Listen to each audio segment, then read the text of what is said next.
my father's hand, saying nothing. Her face was lined with quiet sorrow, like she had seen this moment coming, but had no power to stop it. She stood there, watching the wreckage of the car and her daughter's tears.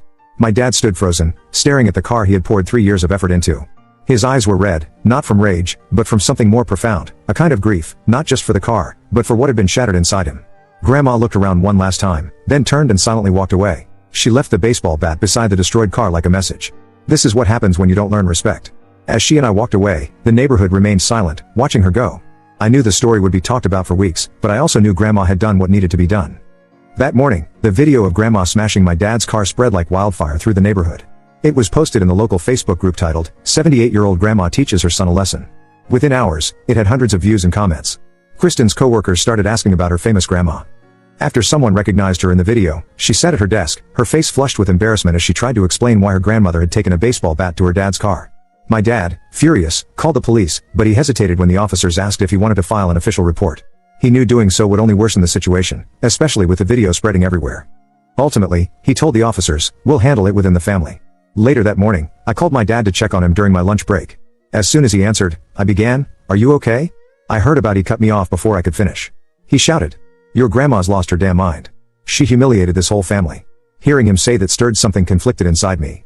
On one hand, I understood the pain of watching something you love be destroyed. But on the other hand, I knew Grandma had done what I didn't have the guts to do, stand up for my son.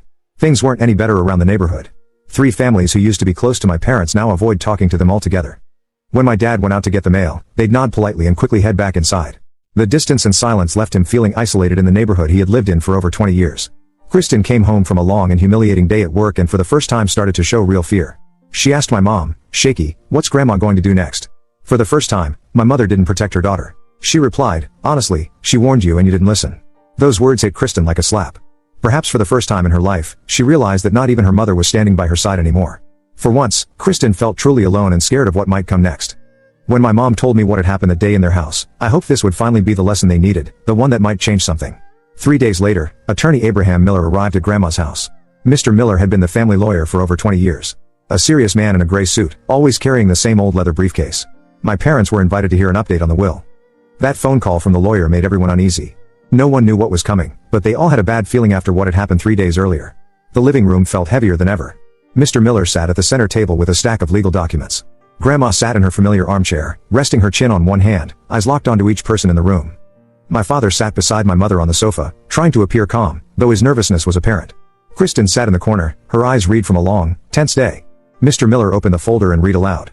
"At the request of Mrs. Cynthia Miller, we are proceeding with an update to her will.